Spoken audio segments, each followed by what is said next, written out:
तुम्ही संभाजीनगरवरून मुंबईत यायचं हे कधी ठरवलं? म्हणजे घरच्यांबरोबर की करिअर करण्यासाठी मुंबईत की कसं काय?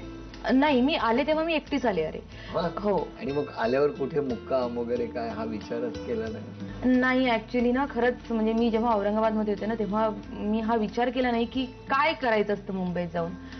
मला असं वाटत होतं की माझ्याकडे अभिनय आहे, नृत्य आहे, तर मुंबईला गेलं म्हणजे काम मिळणार. आपल्याकडे क्वालिफिकेशन आहे जे ऍक्टिंगसाठी लागतं किंवा या फील्डमध्ये लागतं. पण इथे आल्यावर कळलं की खूप वेगळं चित्र आहे, खूप कॉम्पिटिशन आहे आणि खूप स्ट्रगल आहे आणि खूप अभ्यासू लोक आहेत इथे.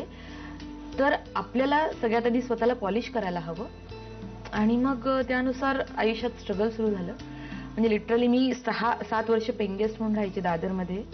मी आणि मृणाल देशपांडे म्हणून अजून आहे आपल्या फील्डमध्ये ती पण. तर आम्ही लिटरली मला आठवतंय आदेश आम्ही बिना तिकिटाचं ट्रेननी लोकलनी प्रवास केलाय. म्हणजे आता भीती वाटते हे सगळं सांगताना, पण ती एका दारामध्ये उभी असायची, मी एका दारामध्ये, आणि कोण टेसीवाला आले की खाणं खुणा करून आम्ही उड्या मारायचो लिटरली. एक थेपल्याचं पॅकेट घ्यायचं असं आणि मग 2 थेपले सकाळी, 2 थेपले दुपारी, 2 थेपले रात्री, असं आम्ही शेअर करून खायचो. पण मला काय वाटतं हे जे स्ट्रगल असतं ना ते खूप काही शिकवून जातं माणसाला, प्रगल्भ करतं. म्हणजे मी त्या 6 वर्षाच्या पिरियडमध्ये मी इतकी मॅच्युअर्ड झाले. मी औरंगाबादला असताना फार अल्लड होते रे, सिरियसनेस नव्हता किंवा ग्रँटेड घ्यायचं आई वडिलांना. आणि पण जेव्हा मी मुंबईत आले तेव्हा मग मी इंडिपेंडेंट झाले, सिरियस झाले. पैशाची, माणसाची, वेळेची किंमत कळली. आणि मग पहिलं काम कुठलं मिळालं? माझं पहिलं काम ना, मला काम मिळत नव्हतं, सिरियसली सांगते. मी एकदम साधी सरळ सावळ्या रंगाची, आणि परत ते स्ट्रगल करायचं म्हणजे ते घामटलं जाऊन तिथे पोचेपर्यंत घामाघूम, आणि त्यामध्ये बघून अच्छा ओके नाही नाही नाही नाही असं काहीतरी व्हायचं. कामं मिळायची नाहीत. पहिला ब्रेक मिळाला तो ऍक्च्युली हिंदीमध्ये मिळाला, हिंदी सिरियलमध्ये. पण मी तिथे कम्फर्टेबल नव्हते. मी फारच अशी की मला माणसं पण तेवढीच कम्फर्टेबल पाहिजेत कामाबरोबर. सो मी उलटा प्रवास केला. मी मग मराठीत आले आणि मग माझं पहिलं सिरियल झीवरचं आकाश पेलताना, मोहन जोशी बरोबरचं. विक्रम काका होते, मोठी टीम होती, त्यामुळे मजा यायची सगळं काम करत. आणि सुरुवात झाली. म्हणजे पहिलं मानधन किती होतं? अरे बापरे सांगू मला वाटतं 500 रुपये किती होतं आदेश. हो तेव्हा. हो. किती वर्षापूर्वी? 10 वर्षापूर्वी. 10 वर्षापूर्वी. पण ना ते 500 रुपये खूप मोठे वाटायचे आदेश. असं वाटायचं ह्या 500 रुपयामध्ये मी काय काय करू शकते. ट्रेनचा पास काढू शकते मी, 8 दिवसाचा वडापाव खाऊ शकते मी, प्लस त्यातून 150-200 रुपये मी घरी पाठवू शकते. असं कधी प्लॅनिंग व्हायचं, मज्जा यायची. पण ते 500 रुपये मजेशीर असायचं, सॅटिस्फॅक्शन असायचं की आपण कमवलेले पहिले पैसे. आणि मग हे कुठल्या सेटवर भेटले? झी मराठीचे खूप उपकार आहेत माझ्यावर. कुठे म्हणजे काय ते काय? माझ्या आयुष्यातली वादळ वाट. मी वादळ वाट नावाचं सिरियल करायची. तेव्हा एक सँडी नावाचा उद्धट कॅमेरामन तिथे वावरायचा, अब्बे तुब्बे म्हणत फिरायचा. तेव्हा म्हणजे कोण आहे हा, असा का वागतो. पण नंतर कळलं की मीच त्याच्या प्रेमात पडले, आणि कळलं की तो जेवढा शिव्या देऊन बोलतो तेवढाच तो प्रेमळ आहे, तेवढाच तो आपुलकीनी शिव्या देतो हे कळलं. सो वादळ वाटला तो भेटला.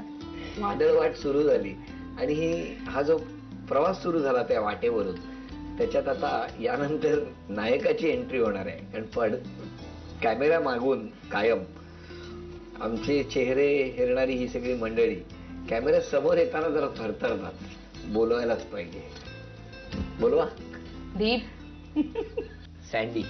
आधी सँडी, मग अबे तुबे काय ते सेटवर, तिथून काय जानू,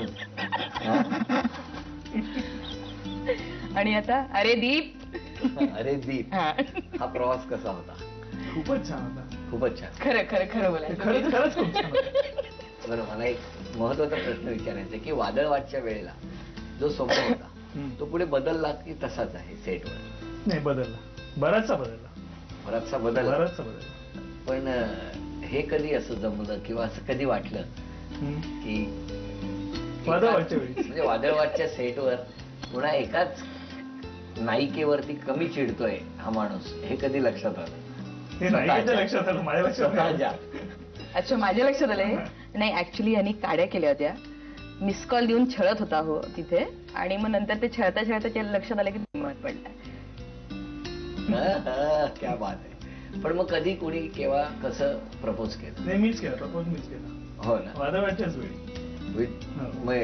आणि मग किती दिवसांनी उत्तर मिळालं की लगेच? उत्तर म्हणजे उत्तर हिने दिलं. मी हिच्या घरी गेलो हिला घेऊन, आणि हिच्या घरी पण मागणी मीच मागितली सासूवरांकडे माझ्या. हो का? हा, म्हणजे की ऍक्च्युली आमचं असं म्हणता येणार नाही आदेश की आम्ही डेटिंग केली किंवा आम्ही फिरत होतो, असं नाही. आम्ही भेटलो 2-1 महिन्यामध्ये. तो येऊन माझ्या आई वडिलांशी बोलला आणि 2 महिन्यामध्ये आमची एंगेजमेंट झाली. त्याच्या पुढच्या 2 महिन्यामध्ये आमचं लग्न झालं. विदिन 6 मंथ आम्ही म्हणजे की लग्न झालं होतं आमचं. घाम फुटलाय त्याला. चांगलंय ना, कारण तुम्ही रोजच असता कॅमेरा समोर. हो हो. नाही, मला मजा वाटते. कॅमेऱ्याच्या बाजूला असणारी मंडळी आहेत म्हणून मी आवर्जून बोलवलं. कॅमेऱ्याच्या मागे म्हणून मी आवर्जून बोलवलं की नाही यायलाच पाहिजे, सगळे कळलं पाहिजे. पण मला कुठल्या सिरियल आतापर्यंत चित्रीकरण केलेल्या मराठी? कुंकू, लज्जा, कशाला उद्याची बात, वेग, रक्त संबंध बघितलं. आणि आदेश स्पेशली मला मेन्शन करा वाटतं की मी जो आता मला ज्याच्यासाठी अवॉर्ड मिळाला ज्या फिल्मसाठी, त्याचा cameraman, one of the cameraman हा पण होता. सो तोही एक शेड्यूल मी केलं, म्हणजे की ह्याचंही कॉन्ट्रीब्युशन आहे त्याच्यामध्ये. त्यामुळे मला तोही एक वेगळा आनंद आहे माझ्यासाठी. आता मी त्याच विषयावरती कडे येणार होतो की नुकतंच राष्ट्रीय पुरस्कार, कारण औरंगाबाद म्हणजे संभाजीनगर वरून निघणं, मुंबईत येणं, ट्रेन मध्ये राहणं ट्रेन मध्ये 2 बाजू तिकीट न काढणं, टीसी दिसल्या रुडी मारून पळणं, ते ठेपले, हे सगळं करत असताना कधी असं वाटलं होतं तेव्हा की राष्ट्रीय पुरस्कारावर मितालीचं नाव लिहिलं जाईल? आणि त्याचबरोबर ज्या दिवशी लिहिलं गेलं त्या दिवशीचं फिलिंग काय होतं? सगळ्यात आधी कसं कळलं? अजूनही वाटत नाहीये. म्हणजे कधी वाटलं होतं तर प्रश्न नाही, अजूनही विश्वास होत नाहीये. मी खरं सांगू, माझ्यासाठी आदर्श आहे स्मिता पाटील. स्मिता पाटीलचंही असं झालं की माझ्या वडील खूप फॅन होते तिचे. सो त्यांना खूप वाटायचं की हिने तिच्यासारखा अभिनय करावा. इथेही त्यांचं कॉन्ट्रीब्युशन होतं आई वडिलांचं. तर ते माझ्या बॅक ऑफ माइंडला होतं की मला जर काम करायचं आहे तर मला स्मिता पाटील सारखं काम करायचं आहे. सो मी जेव्हा मुंबईला आले तेव्हा माझ्या मनामध्ये हेच होतं की मला तिच्यासारखं काम करायचंय, तिच्यासारखं बनायचंय. आणि त्या मार्गाने मी प्रयत्न करत होते, पण मला तशी कामं फारशी मिळाली नाही. हा जो पिक्चर होता लकीली खूपसा त्या कॅटेगरीमध्ये जाणारा होता आणि मला वाटलं नव्हतं की हे काम करताना मला हा पिक्चर एवढ्या मोठ्या कॅनव्हासवर घेऊन जाईल. कारण की मी जवळपास 7-1 वर्षानंतर मी काम केलं. अरे म्हणजे हिच्या जन्मानंतर मी बऱ्यापैकी घरी होते. घरून खूप सपोर्ट होता. माझी नणन सगळे घरचे म्हणायचे की तू कर काम, पोटेन्शियल आहे, तू कर, घरी नको बसूस. पण का माहित नाही, संभाऊ मला असं वाटायचं की नाही, ही वेळ जी आहे ती तिच्यासाठी हवी.